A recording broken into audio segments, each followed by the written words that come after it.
moitié de la salle s'est vidée là. Hein?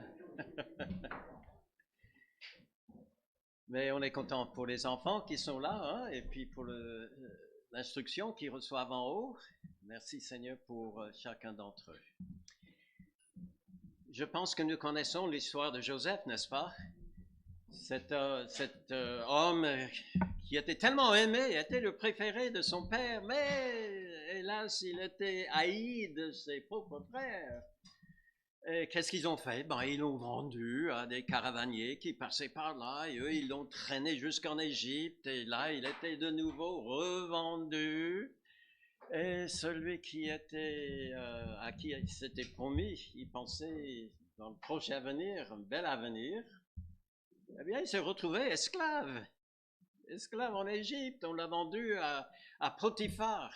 Potiphar était le chef de la garde royale, chargé donc de la protection du pharaon. Et le voilà, notre petit Joseph, qui se retrouve chez lui. Et après, sans doute un petit temps d'observation, la Bible nous dit que son maître vit que l'Éternel était avec lui et que l'Éternel faisait prospérer entre ses mains tout ce qu'il entreprenait. Alors qu'a-t-il fait, Potiphar? Qu'est-ce qu'il a fait? Ah ben, on n'a qu'à lire juste quelques versets plus loin. Je pense que ça n'a pas pris trop longtemps pour lui de comprendre que la meilleure chose à faire, c'était d'abandonner entre ses mains tout ce qu'il possédait. Mais imaginez un instant que vous aviez un Joseph chez vous, hein? Qu'il y avait quelqu'un à qui vous pouvez demander ce que vous vouliez, surtout ce que vous ne vouliez pas faire vous-même peut-être. Allez, tu vas faire des carreaux. Allez, tu vas faire les repas. Allez, tu vas faire le ménage. Un peu de jardinage ici, un peu de bricolage là. Des tâches administratives. Qui aiment faire ça? Et avec la confiance que lui, il va réussir. Eh bien, c'est justement ce que le proverbe que nous allons voir ce matin nous propose. Parce que Dieu met à notre disposition, entre guillemets, un ouvrier très talentueux. Regardez ce proverbe 17, verset 3, qui dit: le creuset est pour l'argent, le fourneau pour l'or. Mais celui qui éprouve les cœurs, c'est qui? L'Éternel. Ah oui. Alors je pense que vous seriez d'accord avec moi. Je pense que la décision la plus sage que Potiphar a jamais prise de sa vie, c'était de tout abandonner entre les mains de Joseph. Hein? Ça, c'était sage. Et pour nous aujourd'hui, ne serait-ce pas sage pour nous aussi de laisser à Dieu cette responsabilité de prendre tout ce que nous sommes, tout ce que nous avons, et de se charger de ce travail-là.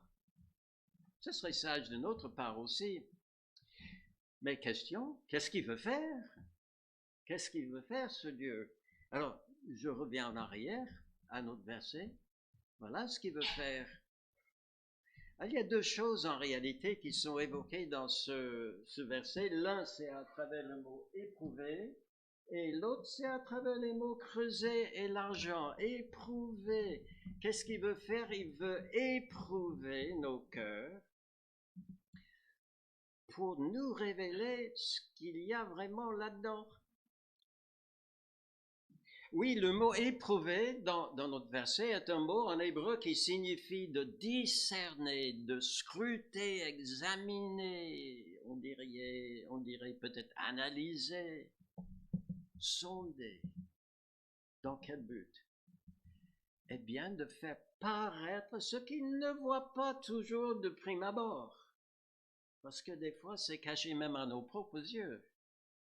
Mais de révéler ce qui est réellement dans nos cœurs.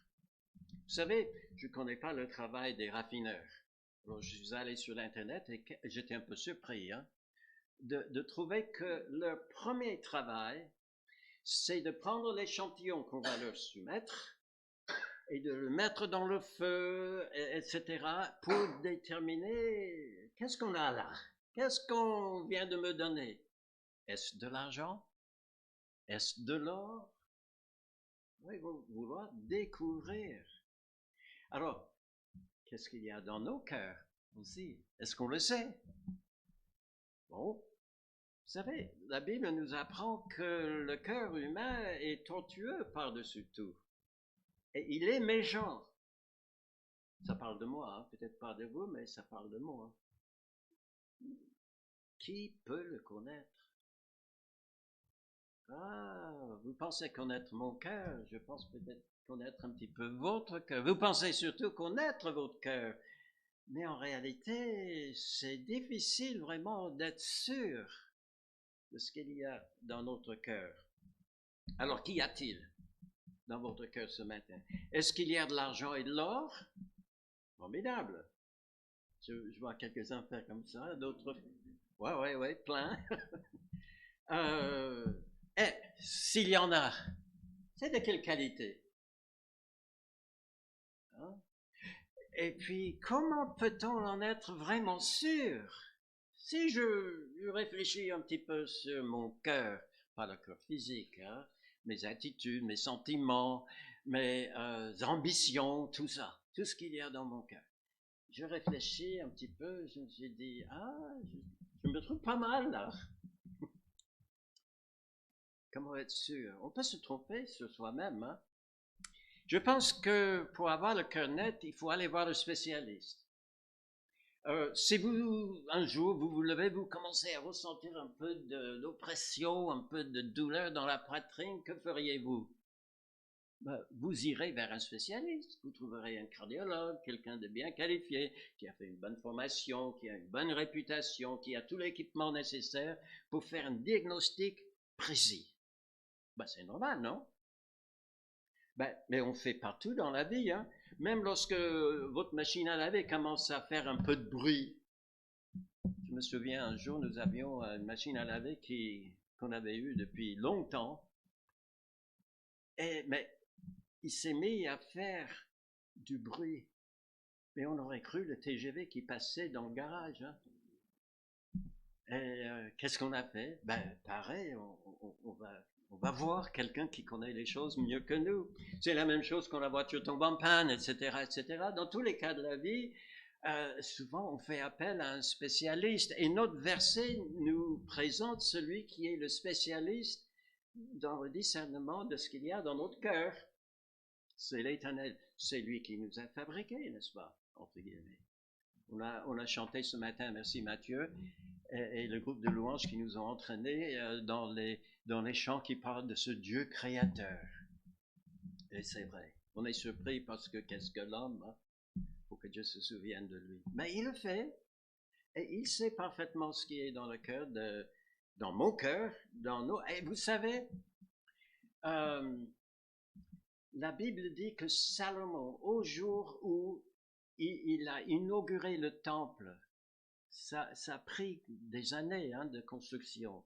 Et c'était d'une beauté, c'était devenu carrément un chef-d'œuvre. Mais le jour où il a voulu le dédicacer à l'Éternel, il a prié une prière dans laquelle il a dit, entre autres, « Exauce des cieux, du lieu de ta demeure, et pardonne, agis et rende à chacun selon ses voies.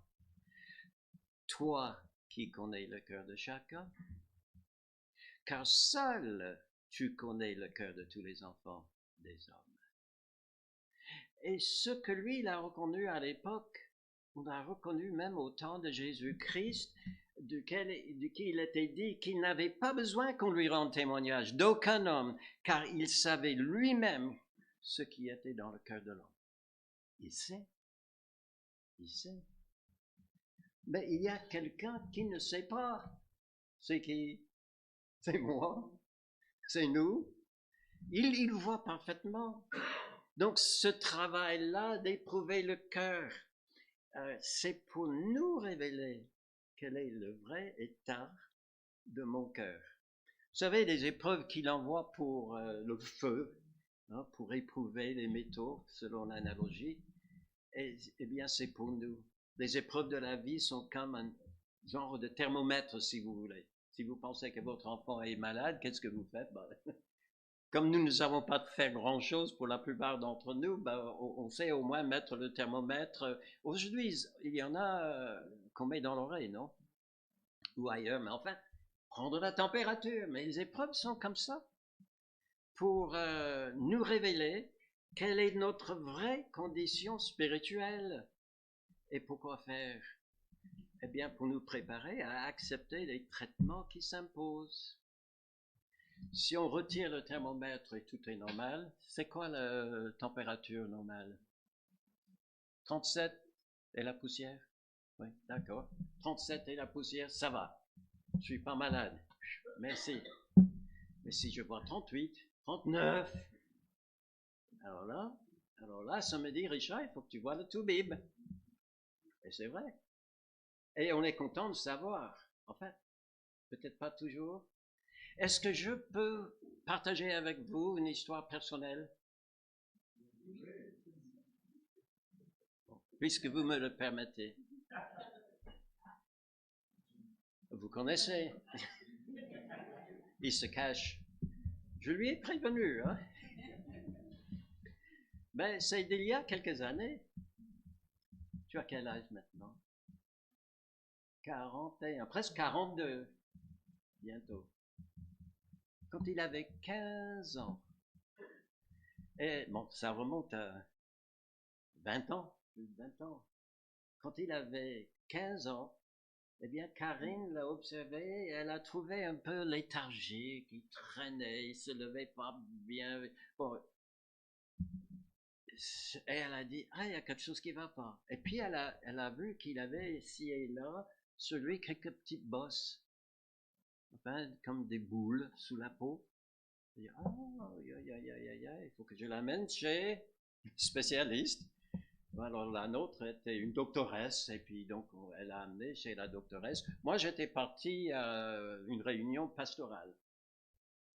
Donc mais elle a amené chez la doctoresse et puis la doctoresse l'a regardé, l'a ausculté et puis sans rien dire de ce qu'elle soupçonnait, elle a pris son téléphone. Elle a téléphoné à l'hôpital. Et puis, quand la discussion était terminée, elle a reposé le téléphone et elle a dit à Karine, il faut que tu amènes Benjamin tout de suite au service d'oncologie pédiatrique. Ah, content de savoir quel est notre vrai état? Oh, c'est des mots qu'on n'aime pas trop, hein, parce qu'on comprend un petit peu ce qui est... Elle n'a jamais voulu prononcer le mot qui commence par un grand C. Non. Alors Karim m'a téléphoné, je suis rentré à la maison en toute vitesse et on l'a amené à l'hôpital et heureusement on l'a fait. Hein. Pour nous, vous savez, c'était difficile pour nous d'entendre qu'il était atteint d'une leucémie. Mais on était content de le savoir. Sans savoir, on n'aurait pas pu le traiter. C'était lourd, ça a pris des mois, mais finalement, à la fin de cela, il en est sorti guéri. Un autre mot que personne n'a jamais voulu prononcer non plus. Mais au fil des années, examen après examen, et maintenant il n'est plus regardé. Hein. On nous dit tout simplement, maintenant, si vous soupçonnez qu'il y a quelque chose, vous le ramenez. Mais il n'y a plus rien.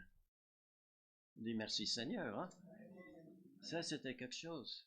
Vous voyez l'importance de ce travail que fait le Seigneur d'ausculter nos cœurs, de découvrir ce que nous n'avons pas les capacités de voir. C'est la seule manière d'être préparé et d'accepter des traitements. Alors, merci Seigneur. Laissez Dieu faire cette première œuvre diagnostique est vraiment, vraiment, quelquefois dure, mais ô combien salutaire. Ça, c'est la première œuvre. La deuxième œuvre est à travers les mots creuset et fourneau. Comme je vous ai dit tout à l'heure, c'est son travail maintenant non pas pour comprendre ce qui est là, ce qui ne va pas, mais maintenant pour purifier. Son travail de purification. Alors encore, je vais vous poser la question, mais je pense savoir que il y a de l'or chez vous. Et je ne parle pas des bijoux, hein. Mais il y a de l'or, peut-être de l'argent chez vous.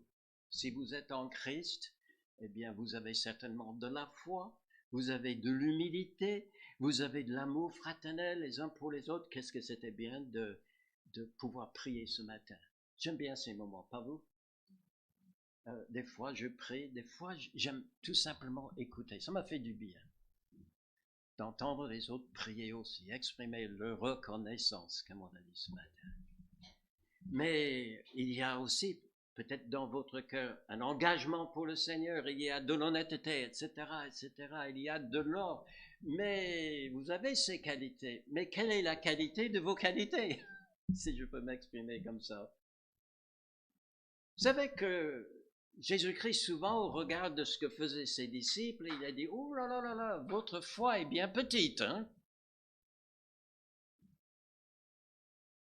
Vous n'en avez même pas assez pour bouger les montagnes. Il n'en fallait pas beaucoup, hein, selon lui. Et pourtant, ils n'arrivaient pas.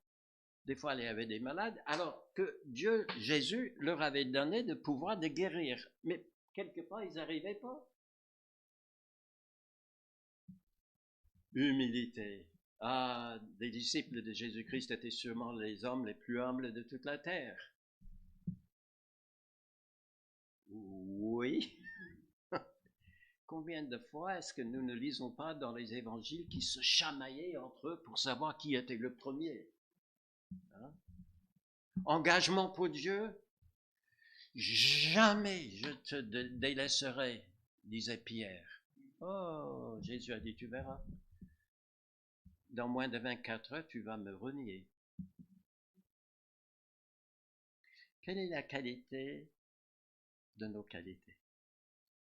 Merci Seigneur de nous avoir fait don de la foi, de nous avoir fait don de l'humilité, d'engagement, de l'honnêteté, amour fraternel, vérité, etc., etc. Mais purifie-moi. C'est pas toujours à la hauteur de ce qu'il doit être. Si je peux revenir à Benjamin, Dieu le fait, mais Dieu fait ce travail aussi à travers des épreuves qui sont extraordinaires. C'est-à-dire qui ne sont pas ordinaires. C'est pas le train-train de vie qui nous permet de savoir ce qui est dans notre cœur, et ce n'est pas le train-train de vie qui nous permet de devenir meilleur. C'est souvent nous faisons passer par le creuset et le fourneau. Des choses douloureuses, compliquées. Pour Benjamin, voilà une petite liste. J'ai pas tout mis, hein. Il était séparé de sa famille. Oui, il y a des ados qui aiment ça. Mais pour des ados comme lui, avec son handicap qu'il a, il connaissait pas plus que nous, cet hôpital. Qu'est-ce que c'est? Qu'est-ce que c'est toutes ces machines? Qu'est-ce que c'est ces bip bip et les sons qu'on entend à l'hôpital? Il savait pas. Tout était nouveau. Il était mis en chambre stérile. Ça durait en gros pour l'ensemble des traitements, des 3 séries de chimio, 6 mois. Alors il n'était pas. C'est à cause de la forme de leucémie qu'il avait, parce qu'il y a plusieurs formes. Il y a certaines qui ont des formes qui sont moins graves et ils peuvent être dans une chambre avec d'autres enfants. Il n'avait personne dans sa chambre avec lui. Il devait subir aussi, dans ce temps, des opérations, je mets au pluriel. Prendre des injections de chimiothérapie. Vous voyez le résultat, hein? Oui. Puis ça donne des vomissements. Ça vous met en aplasie où le moindre microbe peut vous tuer. Mais Dieu était avec lui, hein. Dieu était avec lui. le divin raffineur était à l'œuvre. Et vous savez que c'était pendant ce temps-là que Benjamin a compris l'Évangile. Et tout seul, de lui-même, je ne sais plus si c'était à la fin de tout cela ou entre deux séances qu'il était à la maison pour quelques jours, qu'il est descendu de sa chambre, il s'est approché de Karine pour dire « Je l'ai fait ». Mais Karine ne comprenait pas. Qu'est-ce qu'il avait fait? J'ai accepté Jésus. Et ça, c'est l'œuvre de Dieu. Vous savez que c'est dans le creuset que Dieu raffine l'or. Il a toujours agi comme ça. Je lis dans la parole de Dieu, dans Zacharie, c'est comme ça qu'il a traité son propre peuple, Israël. Il dit dans Zacharie 13, verset 9, dans tout le pays, dit l'Éternel, les 2 tiers seront exterminés, périront, et l'autre tiers restera. Je mettrai ce tiers dans le feu. Je le purifierai comme on purifie l'argent. Je l'éprouverai comme on éprouve l'or. Il invoquera mon nom et je l'exaucerai. C'est mon peuple. Je dirai, c'est mon peuple. Et il dira, l'Éternel est mon Dieu. Vous savez, avant ça, les Israélites se tournaient vers Dagon, vers Baal, des Baals, vers Astarté, tant et tant de dieux païens, qui n'étaient pas des dieux du tout, c'était des inventions humaines, mais on se tournait constamment, on laissait l'Éternel. Mais Dieu a suscité la foi et il a fait passer cette foi par l'épreuve et à la fin, il y avait une nouvelle relation intime, profonde avec Dieu. C'est dommage que nous ayons quelquefois à passer par le creuset, mais on est ainsi fait, il n'y a personne ici qui est parfait, moi le dernier. On a besoin de ce creuset-là. C'est la même chose pour nous aujourd'hui. Hein. L'apôtre Pierre dit par rapport à l'Église, c'est là ce qui fait votre joie. Quoique maintenant, puisqu'il le faut, vous soyez attristés pour un peu de temps par diverses épreuves. Épreuves, ça c'est le creuset. Hein. Afin que l'épreuve de votre foi, plus précieuse que l'or périssable, qui cependant est éprouvée aussi par le feu, et pour résultat quoi?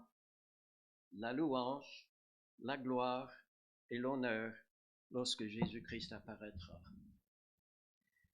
Ce verset ne veut pas dire que lorsque Jésus-Christ apparaîtra et nous serons devant lui, que nous allons le louer, nous allons l'honorer, nous allons le glorifier. Mais ceux qui vont nous regarder, parce qu'on ne sera plus les mêmes. Hein. La Bible dit que lorsqu'il paraîtra, nous serons comme lui, il est, parce que nous le verrons tel qu'il est. Et les gens qui vont regarder, vont nous regarder, hein, ils vont commencer à louer Dieu pour la foi de Christian, pour l'humilité de Vivette. Je choisis au pif. Hein. On va commencer à louer Dieu pour ce que vous êtes devenu par sa grâce. Vous savez, on a chanté un chant qui ressemble à ce que David a chanté il y a longtemps. C'est une prière qu'il a adressée, enfin, il a parlé aux nations voisines et en disant peuple, Moabites, Philistins, peuple, bénissez notre Dieu. Faites retentir sa louange. Il a conservé la vie de notre âme et il n'a pas permis que notre pied chancelle. Et puis il commence à s'adresser à l'Éternel en disant, car tu nous as éprouvés, ô Dieu. À moins de laisser Dieu nous éprouver, les nations ne peuvent pas regarder vers nous et louer Dieu.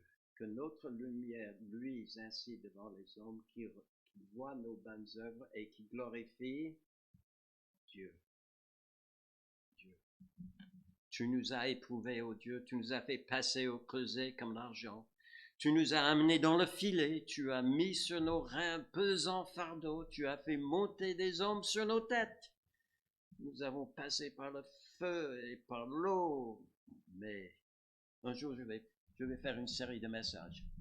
Là, je fais sur les problèmes. Un jour, je vais faire toute une série de messages sur les versets qui contiennent le mot « mais ». Tu nous as fait baver, mais à max, mais tu nous en as tiré pour nous donner l'abondance. C'est pas ce qu'il a fait pour vous? Oui, c'est ce qu'il a fait pour moi aussi. Il nous fait vivre. Jésus-Christ a dit qu'il est venu pour nous donner non pas seulement la vie, mais la vie en abondance. Alors, si l'œuvre du divin raffineur est douloureuse quelquefois, et c'est le cas, le résultat est certain et glorieux. Maintenant, je reviens à l'histoire de Joseph. Qu'avons-nous de plus sage à faire? Eh bien, c'est de remettre notre cœur, notre âme, notre vie, tout ce que nous avons entre ses mains, de le laisser faire tout ce qu'il veut, parce que nous savons que le résultat sera à sa gloire et nous serons alors dans l'abondance. Il y a un chant, je ne sais pas si vous connaissez, c'est un chant un peu daté, d'accord, un cantique, dont le titre est « La croix que Dieu me donne ». Je ne sais pas si vous connaissez celui-là. La croix que Dieu me donne. Non, ça vous dit rien du tout. Je ne vais pas le chanter. Mais non, mais je me suis dit que le mieux c'est pas de chanter de toute façon, parce que des fois on chante et on fait pas vraiment attention aux paroles. Donc on va juste lire les paroles de ce chant. L'auteur, le compositeur, il dit ceci: la croix que Dieu me donne à porter ici-bas est jointe à la couronne qui ne se flétrit pas. Celui qui me l'impose se nomme mon sauveur. Sur lui je me repose. Il est mon défenseur. Deuxième strophe. Le premier sur lui-même, il a chargé la croix. Après lui, puisqu'il m'aime, dois-je craindre le poids? Jésus en qui j'espère et qu'il a pris sur lui me la rendra légère. Il est mon appui. C'est lui dont la sagesse me trace le chemin, lui qui dans ma faiblesse me tend toujours la main. C'est lui qui renouvelle ma force chaque jour. Jamais ce Dieu fidèle n'a trompé mon amour. Et la dernière strophe, il réfléchit sur ce qu'il vient d'écrire sans doute, et puis voilà ce qui se dit. Prends donc. Prends sans tristesse, ô mon âme, ta croix. Du Dieu la sagesse en mesure le poids. La douleur qu'il t'envoie bientôt disparaîtra. Une éternelle joie dont Dieu te comblera. Même si nous ne savons pas le chanter, je pense que nous pouvons en faire écho dans notre cœur ce matin.